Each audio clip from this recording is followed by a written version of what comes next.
joining us today and being a part of the Start Smart conference. As mentioned, my name is Bobby D'Souza. I'm here with Performance Systems Development. We are a lead vendor for the MassSave Codes and Standards Compliance and Support Program. MassSave and our sponsors, the program administrators, allow us to do a lot of things in this space when it comes to training for the code, and also, providing compliance tools and support for code officials, people in the industry, building professionals, and so forth. So we're here to help, and that's why, we're part of this conference here today. When we talk about these solar ready requirements, this is something that's been in place for a little bit of time now. This is not a brand new requirement. As you can see, basically when the 8th edition building code transferred over to the 9th edition building code on January 1st, 2018, the only real change in the energy efficiency world in that portion of the code was the introduction of this solar ready requirement. So we're, going on close to 2 years now where solar ready is required with new construction. It's one of those parts of the code that unfortunately I don't think is as well known as it should be. So it is new, or relatively new, a couple years old. It is relatively unknown, but the good news is it's very easy to comply with. I hope once I kind of walk you through what some of these solar ready requirements are, that you'll feel that these requirements are relatively easy to meet. It doesn't necessarily change all that much in the way you build. A lot of it is documentation.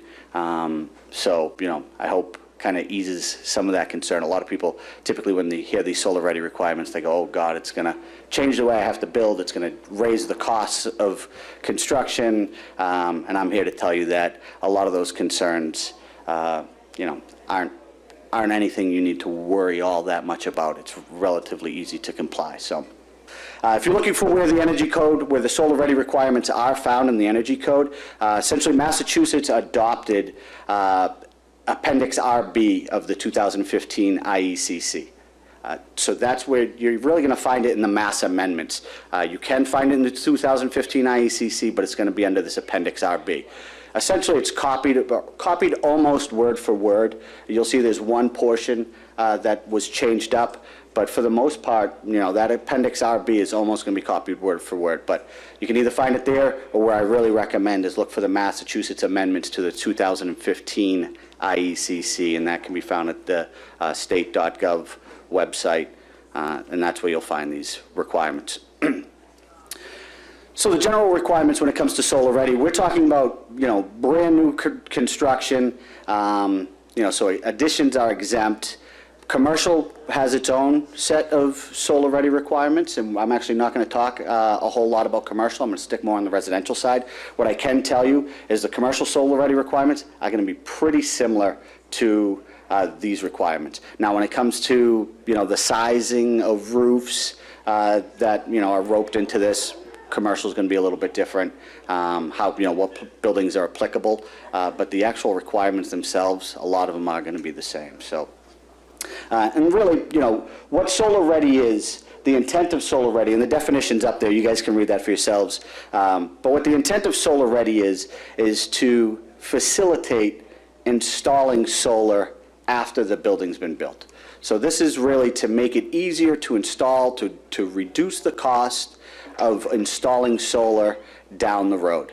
So it may not be necessarily the person who's building it that is kind of who we're helping with this solar ready requirement, but it's to facilitate installing solar down the road. And that's, and we do that through reserving these solar ready zones for future use. And that's one of the things we'll talk about. But first we got to determine, what building type does this apply to? Like all parts of the code, there's always exceptions, but really what we're talking about is any building that has at least 600 square feet of roof facing between 110 degrees and 270 degrees of true north. So we kind of have the house on the dial there, on the compass, and really we're talking in that zone where you're seeing that arrows, anything between 110 degrees and 270 degrees, almost completely south-facing. And you need a minimum, again, of 600 square feet. If you have that, and it's in that orientation, the roof line is in that orientation, then you fall within the solar ready requirements. This means you have to, follow these solar ready rules. If you're outside of that zone, you will be exempt, and I'll get into all the exemptions. There's really 3 exemptions that we'll discuss in just a little bit. But again, so, in this particular case, we'll assume the front of this house, that roof line is well over 600 square feet. It's facing at about 250 degrees of true north. So this would be a home where solar ready would be required. The solar ready requirements would need to be met in this particular case, assuming the other exceptions don't apply. And here's where your other exceptions lie. And 2 of them are pretty easy to determine. The third one's a little more vague. But basically the first is, if you're putting renewable energy as part of your project, you're exempt. So if you're already putting solar on the place, as part of the project, the build, you're exempt. Even if it's ground source, even if it's ground mounted solar or renewable, you're exempt. But it has to be part of the project. Doesn't mean I promise I'm going to put, solar panels on this place in 5 years. You have my word. It has to be part of the project design, the project build. It has to be in part of the permitted project. Then you would be exempt in those cases. Exception number 2 is a little bit more difficult to determine. It takes a little work to determine it, but there are plenty of professionals out there who do this work. But if it's shown that the solar ready zone, the area that would have the solar ready zone, is shaded more than 70% of the daylight annual hours, then you are exempt. Now, this shading can come from a lot of different things. The shading could be in a city with a lot of large buildings, it's exempt. Natural shading, trees, hills, that sort of thing. If it provides enough shading, you're exempt. The next slide, I kind of have some of the ways they determine what the shading is. And then really the third one here is, a little more vague, but basically it says that if you can show in your construction documents that you're outside of the, it's outside the scope of the work, like the orientation was one of them. If you could show in your construction documents that the orientation of the building doesn't meet the requirements, then you are exempt. Again, it's the language is a little more vague, but really these are going to be your 3 main. So renewables already part of the project, exempt. The potential solar ready zone is shaded more than 70% of the time, exempt. And then if the project, if you could show on your construction documents that you're outside of the scope of solar ready, then you are exempt. So this is basically some computer modeling to determine what the shading is for the solar ready zone. So you could pick any one of these buildings, say you are this blue building back here. You may be exempt because of the orientation of the building and the shading factors kind of around the building. Again, with the exceptions, and what I always tell code officials, because the one question I always get from code officials is like, am I supposed to track down who's got an exemption and who doesn't have an exemption? And my response generally to that is no. It's the applicant's job to tell you they're exempt and then show you why. So that's my feeling on it, and I think a lot of code officials are going to feel the same way, where they're going to ask everybody who comes across their desk, where's your solar ready zone, where show us that you comply with these solar ready requirements, and then it's the permit applicant's job to say, no, I'm exempt and this is why I meet exception 1, 2, 3, whatever the case may be. So I think kind of the onus is on the permit applicants in this particular case. So now that we've kind of cleared up when it applies, in what cases it applies, and what the exemptions are, we'll get into what the requirements are. Like I said, this shouldn't necessarily change the way you build or design. A lot of it's really just kind of preparation for the potential for solar, getting ready for the potential for solar, and then documenting that these requirements have been met. So the very first one, this is AU 103.2. This AU at the beginning of every code section is from the Mass Amendments. So if you're looking for it in the Mass Amendments, you'll see it under AU 1032.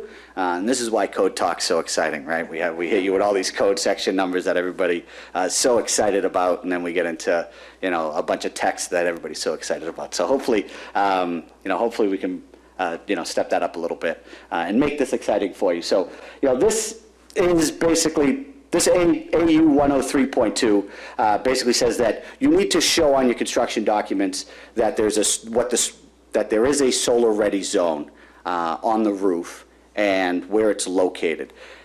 Doesn't say exactly how you have to do it. Doesn't say what that solar-ready zone needs to look like it just says it needs to be shown on the documents. So we just have a quick little kind of layout here, roof plan, and all we've done is just put a box, shade it in, and that's our solar-ready zone. Now you may want to, I would recommend you include the size of it. Doesn't say that you have to, but it makes sense because there are size requirements, and we'll get into those in just a little bit. But really all you need to do is show where is the solar-ready zone on this house or this project. It could be one area, and it could be multiple areas. You can use multiple areas to make up your solar-ready zone and fulfill the size requirement of solar-ready zone. And again, I'll get into that in just a little bit. But really, so AU 1032, show where your solar-ready zone is on the roof. Pretty straightforward. So AU 103.3, and we're going to walk through these one by one. This basically says, you know, we know now that for a residential use building, you need 600 square feet facing in the orientation between 110 and 270 degrees of true north. If you have that and you fall within those kind of guidelines, then you do have to meet the solar-ready requirements. This basically now says how much of that area needs to be your solar-ready zone. For single-family, 1- and 2-family homes, you know, the solar-ready zone cannot be less than 300 square feet.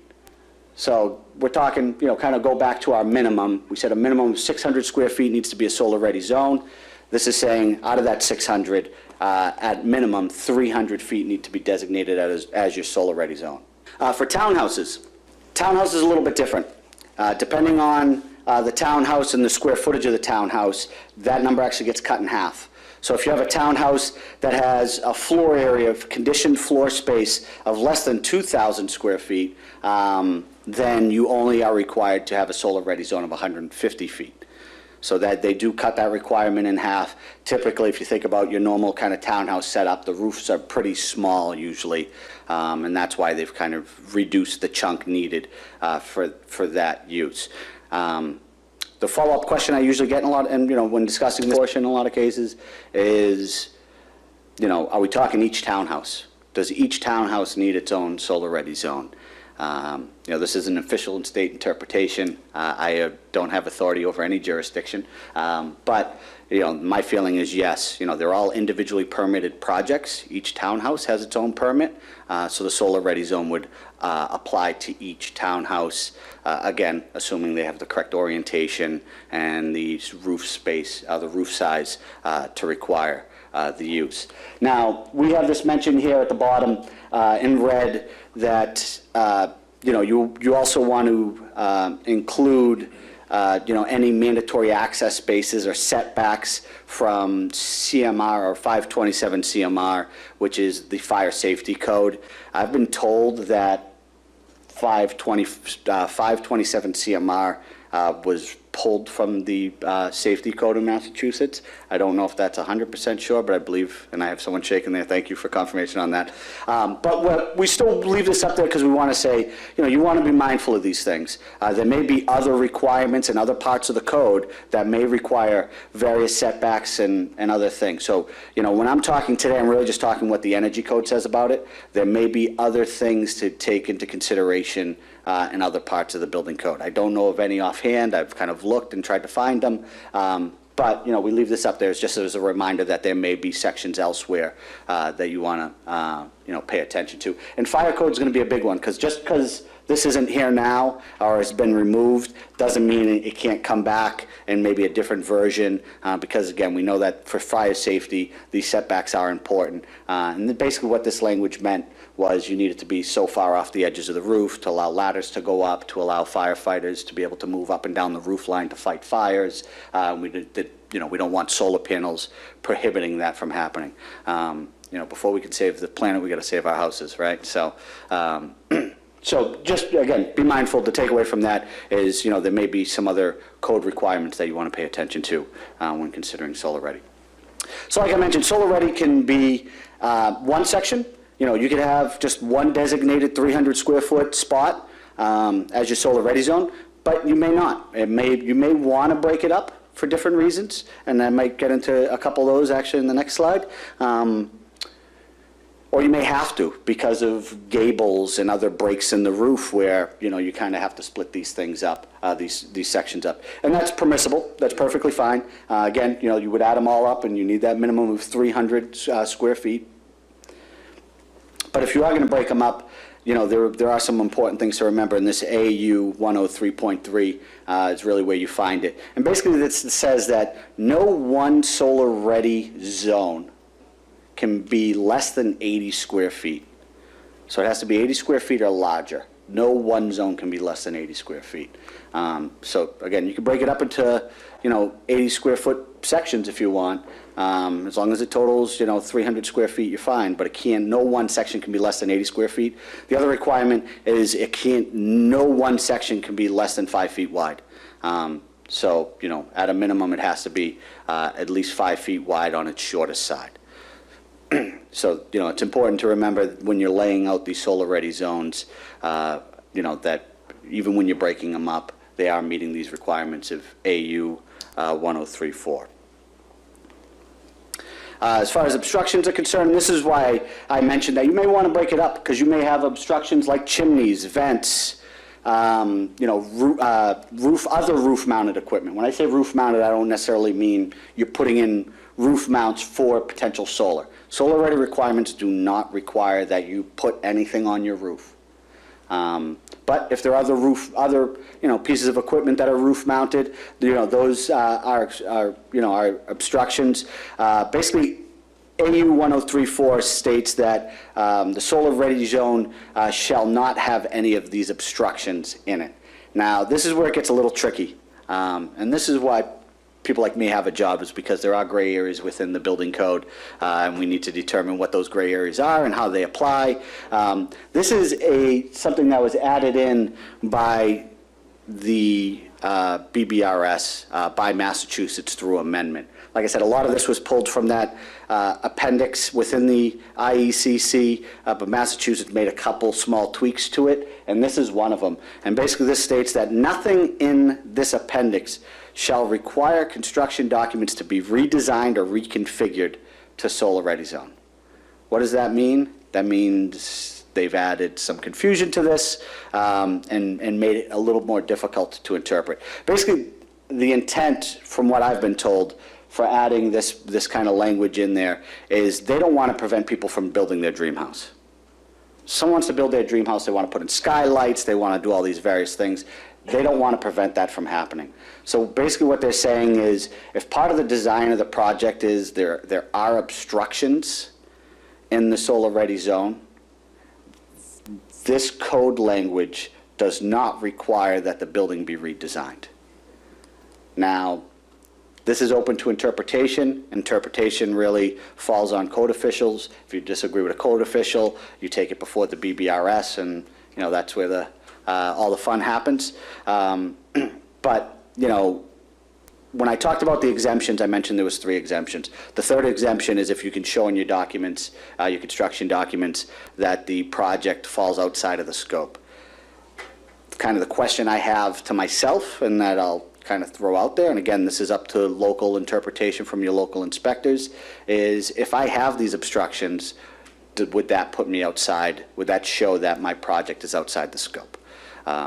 So this shouldn't apply in a lot of cases. Really you should be able to still find solar-ready zones, because you can break them down into 80 square foot sections. You can use multiple pieces. You should be able to kind of work your way around obstructions, whether it be a skylight or a chimney or that sort of thing.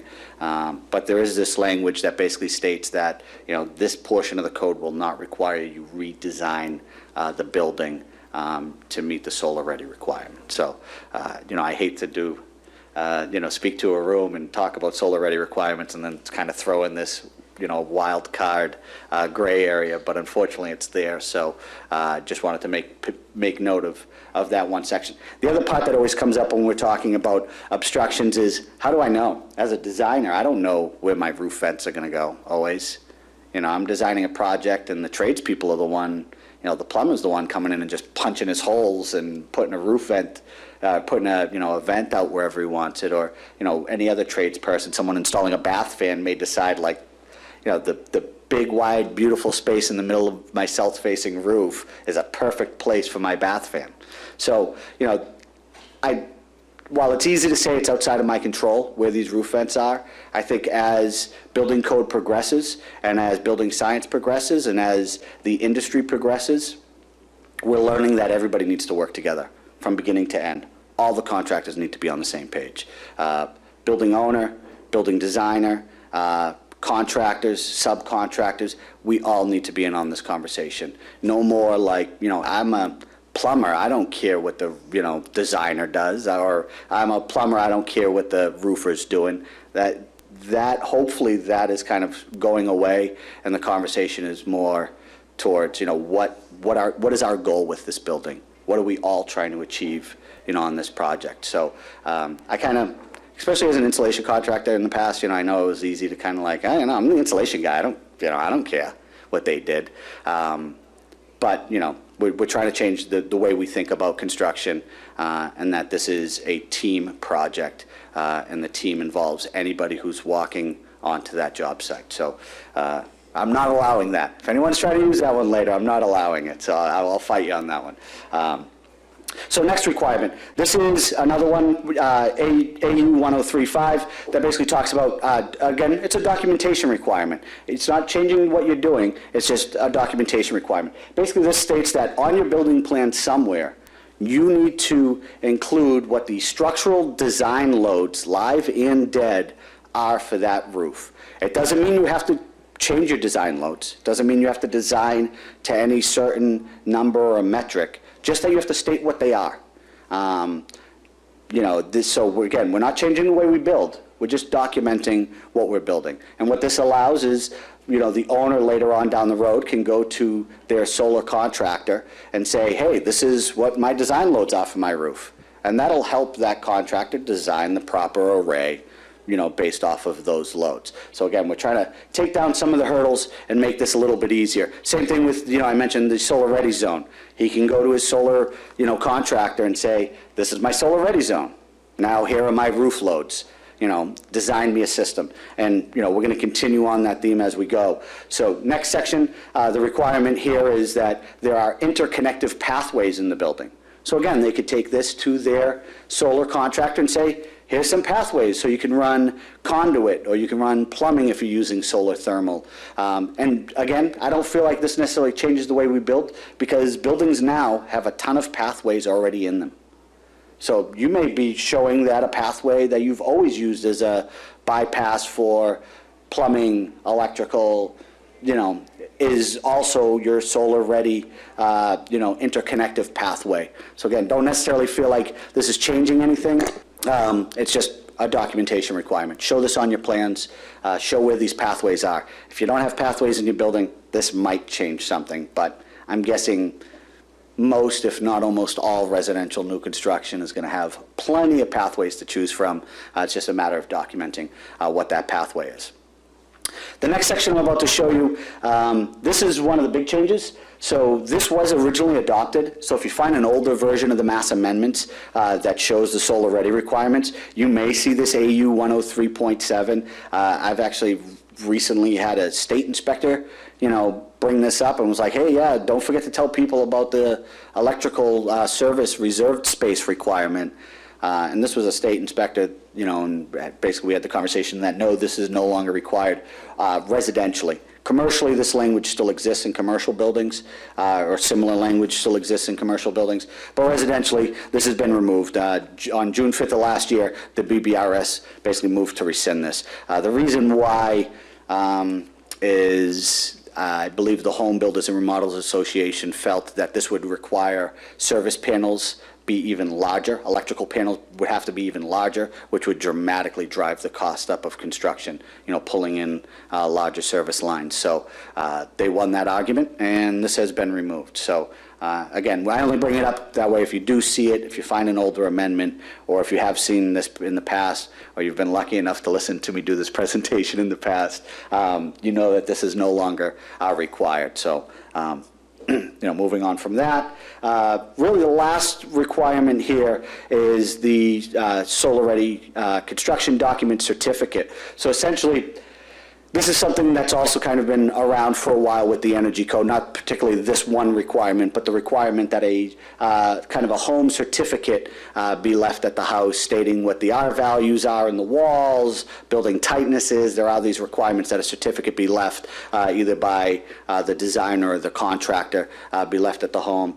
This is just another certificate requirement, and this basically means that you have to leave a certificate at the home that shows all these various things that I just mentioned. So not only are you putting it on the construction documents and passing this across the desk of your local inspector, but you also want to have some documents together that you leave with the home, and basically states, and it should be a permanent certificate in a conspicuous place. They don't say exactly where, but a conspicuous place, usually, your mechanical room. You can hang it in a packet in there, and that'll show that'll show all the requirements that we just talked about. So what your solar ready zone is, what your roof loads are, what your interconnected pathways are, and those are going to be the big ones. So again, the idea of this, the intent of this requirement is, they could then take this certificate, bring it to their solar installer, and that solar installer can, pull through these and build or design an array specifically for that house. A lot of people don't like the look of pathways, so having the pathway, will hide them and pulls back the look issue for solar. And then there's added costs of, if you do want to run the pathway through the house and there isn't one, the engineering part of this where you have to determine what the roof loads are. So we're really trying to eliminate a lot of these hurdles by using these solar ready requirements. So, the big thing is it doesn't necessarily change the way you build, it just changes the way you document your build and, pass it through to your building department. So, I do have a couple minutes. Do you mind if I take a couple questions now, or? Sure, we take like one or two if you need them. Okay. Yeah, if there's a question or two in the room. So the question was with the solar ready requirements for panel labeling and designating certain breakers to solar use. Is there any other kind of language within the building code that recommends or requires it? The code does a really good job at recommending stuff you have to do. So there isn't there isn't anywhere else that I know of. Maybe in the electrical code, but I absolutely doubt it. I'm 99% sure that there aren't any other sections of the code that require any kind of designation for the use of solar. You can do it. If it's something you want to do as part of your project, great. I think it's a great idea. There's no reason why you can't include it. You can always build above code. And one thing we always say in the code world is, the building code is the worst house you can legally build. That's basically, it's a base code. We encourage building above code, always. But, as far as the code requirements, you're not doing anything really on the electrical end. You're not changing anything on the electrical end for solar ready. So this is slightly off topic, and I love storage, to talk about storage and its coming of age, but no, right now there's nothing on electrical storage that I know of, nor do I expect anything in the next energy code cycle, which should be coming up in the near future. So the certificate requirement, so the question in the back is, when did this certificate requirement become part of the code? When did it become enforceable? Just like with all of the solar ready requirements, January 1st of 2018. So again, we're just shy of 2 years ago this was required. So And there's a few other, if you're not familiar with all the certificate requirements for residential construction, what I could say is that, there are others. This isn't the only one, and you could do them all in one document, but yeah, this has been around since, it's been in full enforcement since January 1st, 2018. All right, so that's my time. I appreciate everybody's time and listening.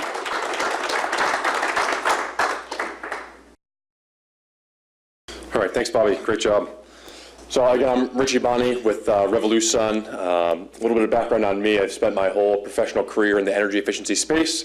My background is in environmental policy and philosophy is what I studied, and so I'm really passionate about helping people reduce their carbon footprint, and I imagine many of us share that same philosophy. So the background here, and for really how this applies to you as builders, is to understand the benefit to your customer, right? Really the main benefit for most of our customers is going to be the reduction in costs.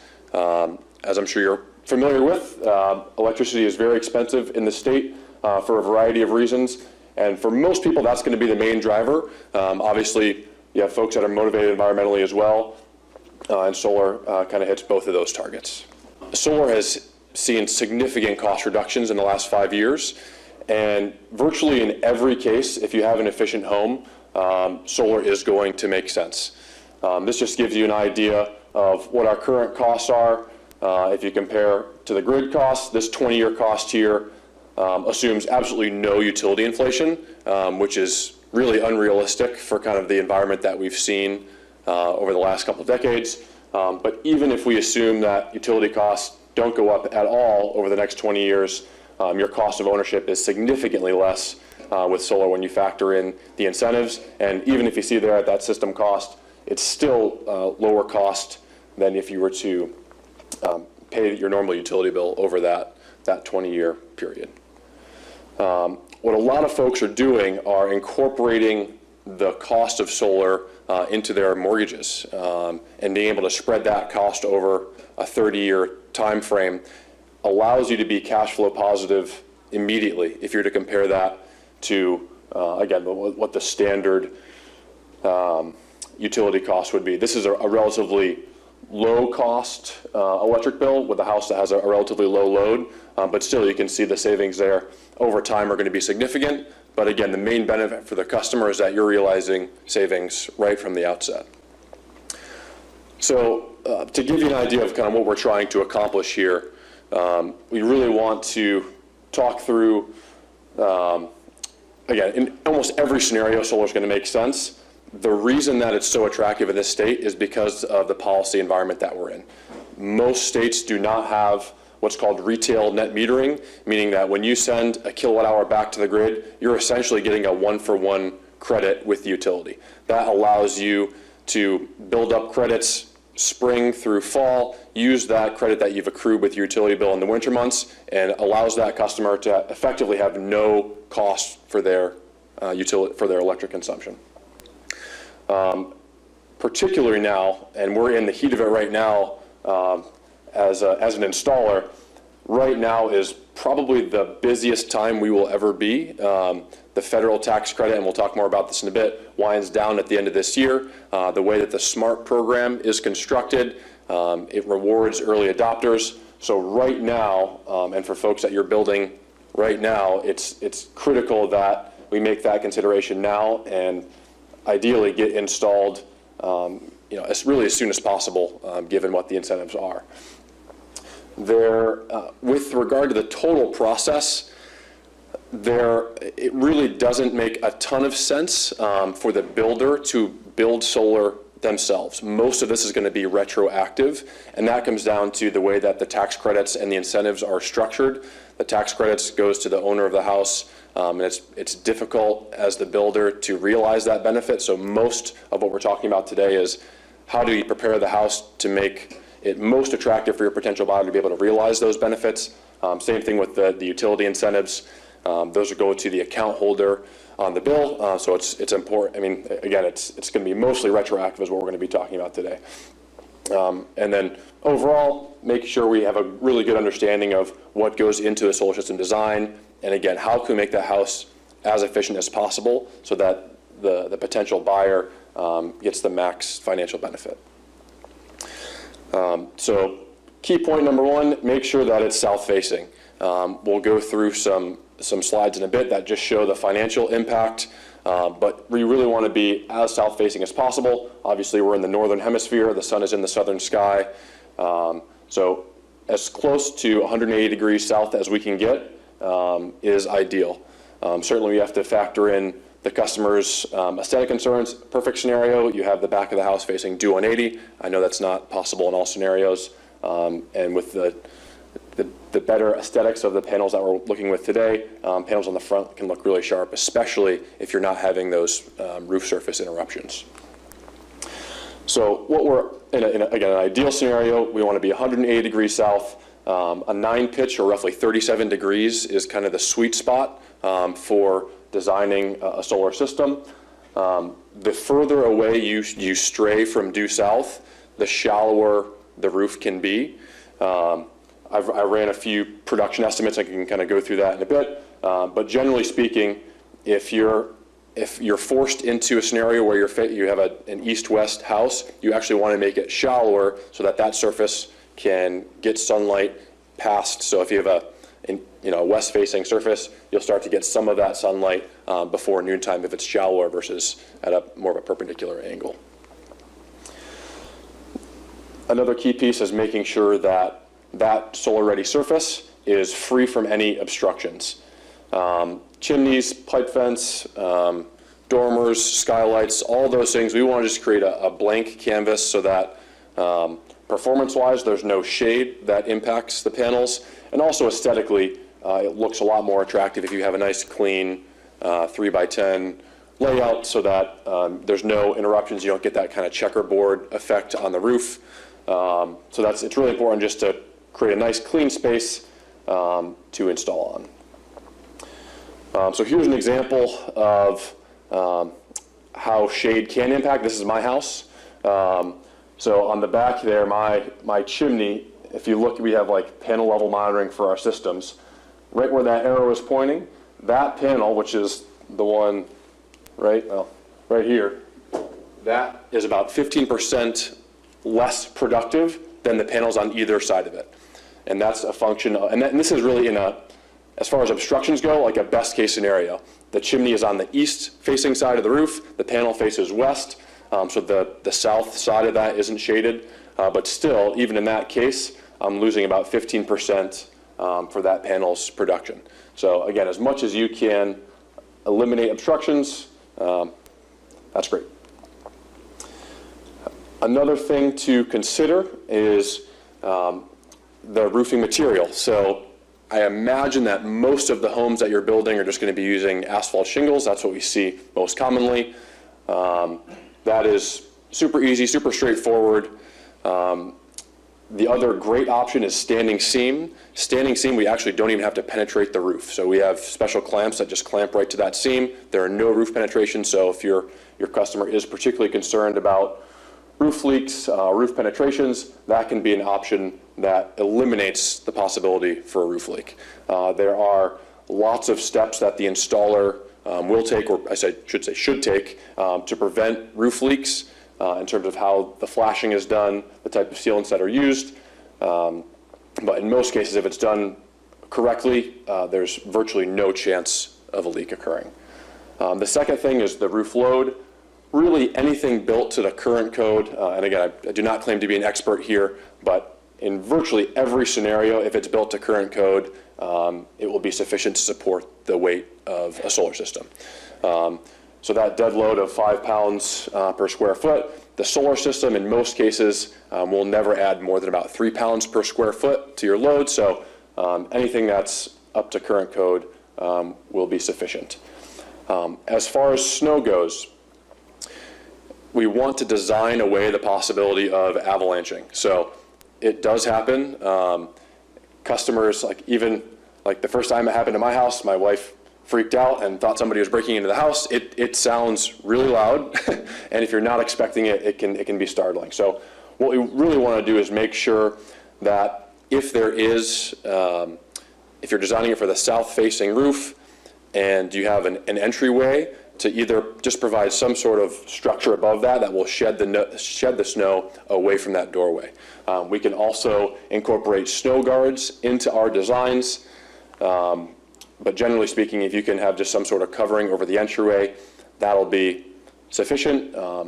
We do get a lot of questions from customers about, how effective and how productive are panels in the winter. If you have a south-facing surface that is at a 8, 9, 10 pitch, that's going to shed snow really quickly. That'll be the first surface to melt. So it's typically, again, it'll avalanche off and that'll be it. That'll be the first surface to clear, so you can be productive in the winter months, just not as much as in the summer, obviously. So for electrical considerations, as far as the interior equipment, this a little bit gets into the installer's preference. Our preference with Revolusun is to keep the inverter on the inside if we're using a central inverter. Ideally, they'll have a clear space right near the main service panel to install that inverter. Again, depending on if we can incorporate, another consideration is just having usually just a 2-circuit can right near that. If the customer doesn't want to take up any additional breaker spots in the main service panel, we can incorporate that there. And also the monitoring equipment, depending on the type of solar that you're using, whether it's DC panels or panels that have built-in microinverters, the monitoring will also be inside. The inverters are rated for outdoor use, so they can go outside. And if you're using microinverters, each individual panel will have its own inverter, so there's no need to have a central inverter or space for that equipment. It'll all be on the roof. As far as the outdoor equipment is concerned, with the change in the SMART program, the utilities are now requiring an additional production meter. So historically, we've always had a net meter that spins both directions to account for consumption and production. Now, to comply with the SMART program, the utility will provide a production meter, and the solar installer will need to provide a meter socket for that meter to go into. I don't want to get into the merits of, we had all the existing technology to eliminate the need for that, but that's the way it is. You'll also need space for a disconnect on the outside, so that in the event of utility workers doing work on the lines, fire workers, they can shut down the system, and that system will de-energize in 30 seconds or less. If you're doing a detached structure, so a barn, a garage, something that is not the main home itself, all the considerations that we talked about earlier in terms of south-facing, free from obstructions, all apply obviously as well. What we would prefer as a solar installer is to have an existing 2-inch PVC conduit that runs from that structure back to eventually have access to that where the main service panel is located. If we can already have that trenching in place, it reduces the cost to the homeowner as far as the total solar project costs. In a lot of cases, as builders, you may already have some of that equipment on site, so it can be more cost effective to do it at that initial time. The access to the utility room. So a key thing here is just it's so much cleaner aesthetically. Instead of having conduit running along the roof line, wrapping around the side, bringing it down the siding, if we can have an internal chase, that is, everybody wins. It's faster for the installer, it's more aesthetically pleasing for the customer, and so what we would ask the builder to install, or at least leave space for, so that the solar installer can put in, is at minimum a 3/4 inch conduit running from the attic space to the basement. Kind of a pro tip is leave that conduit exposed so that when the blown-in insulation doesn't cover that. We've had cases where people have run that, and then you're looking in a sea of newspaper, which is not super fun for our installers. Additionally, if we're running DC inside the house, it needs to be in a metal jacket. So if we're using DC solar to an inside inverter, running a 1-inch EMT conduit would be great, would be preferable. That way we don't have to change anything there.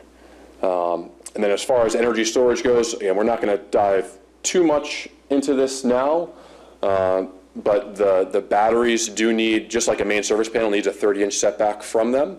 So if you can leave space in that utility room, it does make sense to leave the batteries. Again, depends on the manufacturer, but roughly 3 by 5 and 6 inches deep if you're looking at a Powerwall, it's a very common application.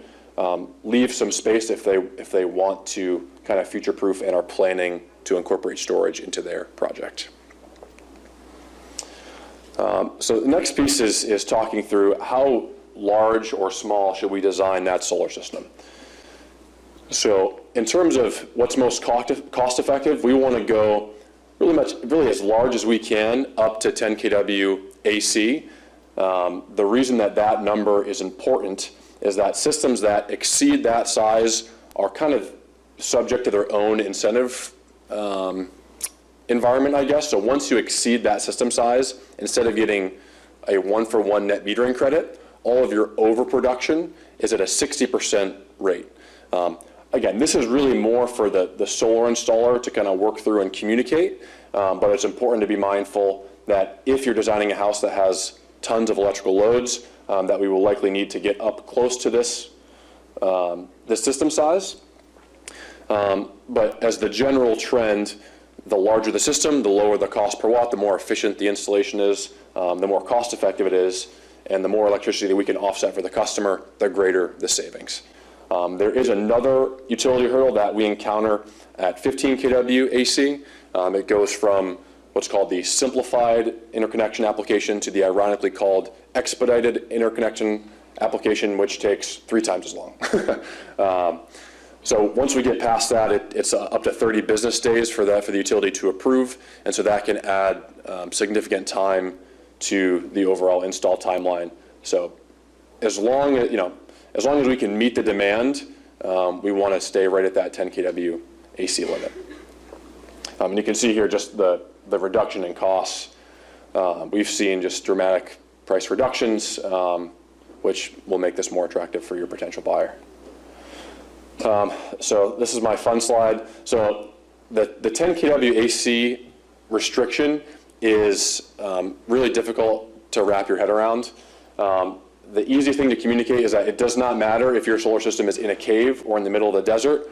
10 kW has nothing to do with production over time. It's just if that system is 10 kW, meaning it's instantaneous output, if it's 10 kW or less, you get full net metering credit. If it's the second you go to the next inverter size up, or your collective microinverter capacity gets above 10 kW AC, all of your overproduction you get 60% credit for. So anything that you're using on a month-to-month basis, that reconciliation as far as what is credited is done on a monthly basis. So if you're producing 1,500 kilowatt hours in a given month and you use 1,000 of that, you're getting effective 100% credit for that 1,000, but the additional 500 is credited at a 60% rate.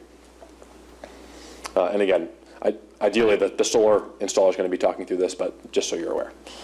So this just kind of shows if we had a system size that was, this was on, say, an 11.5 kW inverter that was above that net metering cap, there's a world where we can produce enough kilowatt hours to meet that customer's demand, but because of that credit differential, they will not be offsetting their full bill. So the financial implications, really when this becomes an issue is if you have super high loads in your winter months and low loads in your summer months. So if you're producing a ton when you're consuming a lot lower, then you're losing more of that financial benefit. So in an ideal scenario, we're trying to kind of levelize those loads on an annual basis so that if you do go above that limitation, levelize your loads so that you're not losing a lot of that overproduction credit.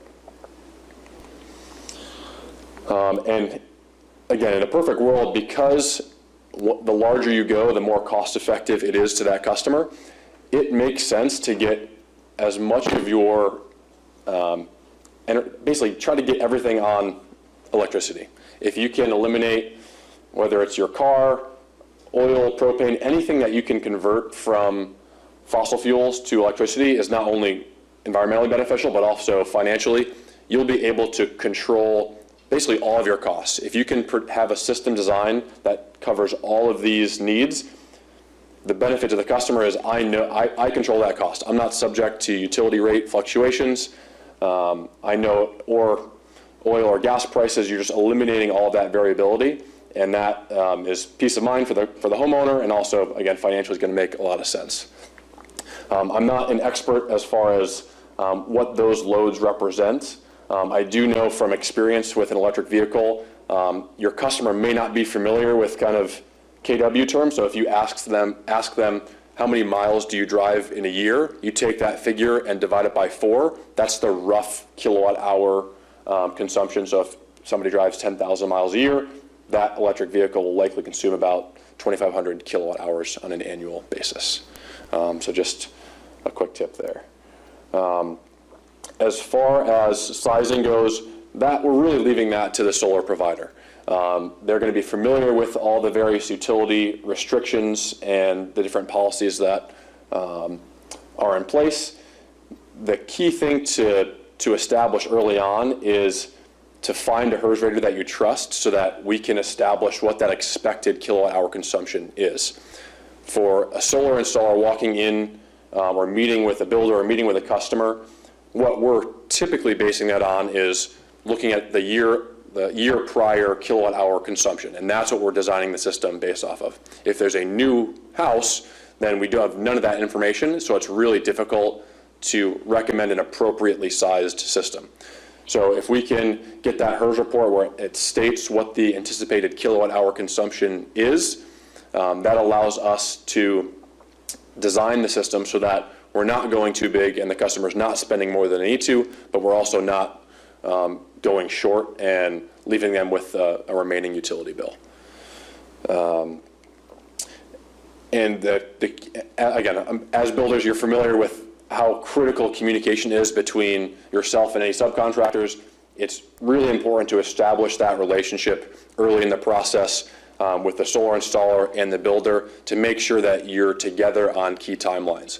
We don't want to be going in right after you've blown in all the insulation and finished the wall and say, oh, we didn't run the conduit. That can create lots of headaches. So if that relationship can be established early, then it makes the whole project go a lot smoother and can also be a bit more cost effective as well for the customer. And we talked about this briefly, but really we're going to leave the design, the solar installer really needs the annual kilowatt hour total is the key metric that we're using in all of our designs. So having a good idea of what that looks like is really important. So we're going to leave that to the HERS rater to establish. If you do have a house that's already built and there is consumption history, then we'll go off of that because that is as accurate as you can be. But if not, that HERS report is the best piece of information that we have. As far as the homeowner is concerned, what we're looking at is budget. So what are they willing to spend on a solar system? In most cases, especially because there are a variety of financing options in the space right now, customers can be cash flow positive immediately, like pretty much month one, as long as they're getting up and running in a spring or summer month. And if they're getting up and running in the winter, it's 3 or 4 months till you're cash flow positive. So we are being thoughtful about budgeting, their tax liability. All of this presentation is really focused on purchasing solar equipment. There are other options, but as long as the customer pays taxes and has tax liability and can realize those federal incentives, especially with homes that are really efficient, the purchasing option is going to make a lot more sense financially in the short term and the long term.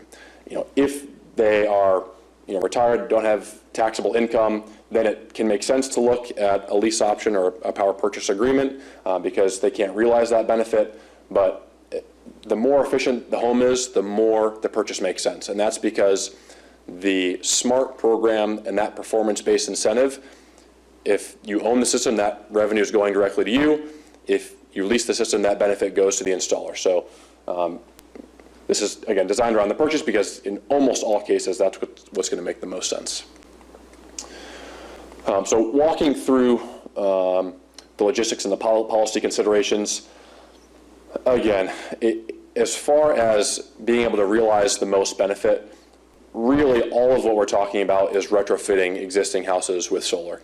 It's really challenging, at least from a financial perspective, for the builder to realize the benefits of installing the equipment before that house is sold. Also because you don't understand you may not understand what that load profile looks like. If you have a large family moving into that house, a small family, that can dictate how big the system needs to be. And so my advice and my recommendation is leave that to the solar installer to determine kind of in a partnership there. And again, here, the owner of the house, the purchaser, they're going to be buying the equipment. Again, it's not really for the builder to do because it is so challenging to realize those benefits. As far as third-party ownership, that's, again, a viable option for customers who don't have the tax liability, and logistically it doesn't change the design considerations. The design considerations are going to be the same whether purchase or lease. So there's the 30% federal tax credit that's in place. The SMART program is a 10-year cash payment program based on the production of the system. So the customer will get monthly dispersals based on the prior month's production, or sometimes it can be a little bit delayed, but based on the production of the system. As far as timeline goes and installation is concerned, the solar installer is going to be dependent on the utility. We cannot apply for permission to construct the system until that permanent service is in place. So really, that's kind of a key milestone marker. If there are existing houses that already have solar right where you're building and it's sharing that transformer, that is even more important because we've gotten a lot of kickback from utilities for overloading transformers. They can pass that cost on directly to the customer, which can change the financials, obviously not to their benefit.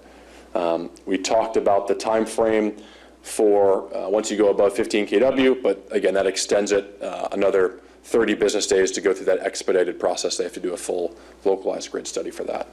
And then infrastructure, if you have neighboring, if your neighbors already have solar, the utility is going to look at how much instantaneous output from those solar systems is going back to that individual transformer.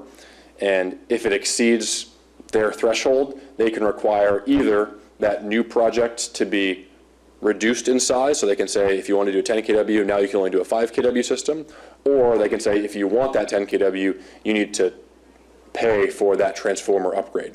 We've seen that a lot. I mean, when I started 4 years ago, it almost never happened. Now it's happening on a, unfortunately, reasonably consistent basis in dense neighborhoods.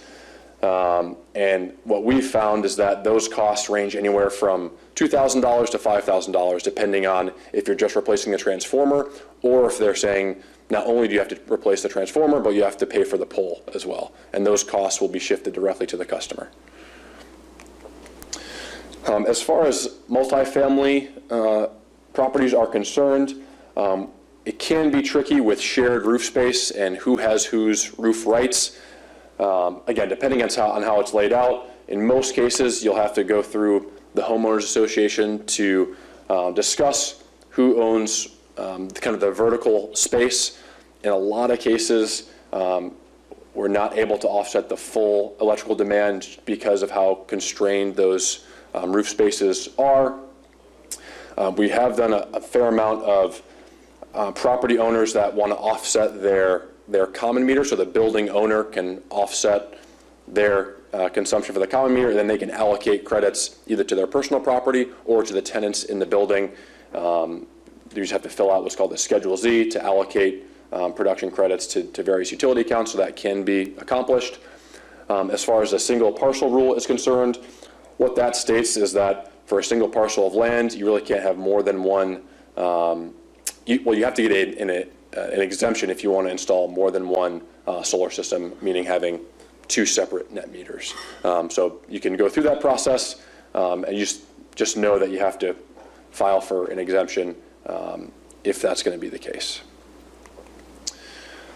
So logistically, to kind of summarize the entire process, prior to the install, builder, architect, solar provider are all working through those design considerations, understanding what the loads are, making sure that we're designing it thoughtfully, again, as south-facing as possible, up to, ideally a 9-pitch roof, making sure that the homeowner is working with a reputable solar installer. There are, I don't know how many solar installers in the state, at least 200, I would imagine. But understanding, what their process is, looking at their accreditations, making sure that they have experience in the industry and are going to be around for the long haul.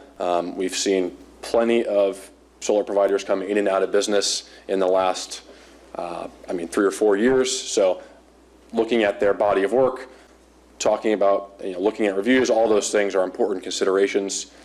And then as far as the installer is concerned, we're going to handle the permitting process as far as building and wiring permitting.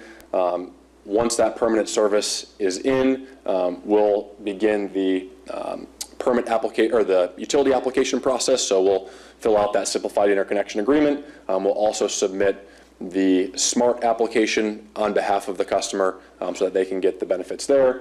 So the installer will take care of all the paperwork with the exception of filing for the federal or state tax credit. That has to be done by the customer. So during the install, the builder is responsible for at least leaving a pathway. If they can install the conduit themselves, great, we're happy with that.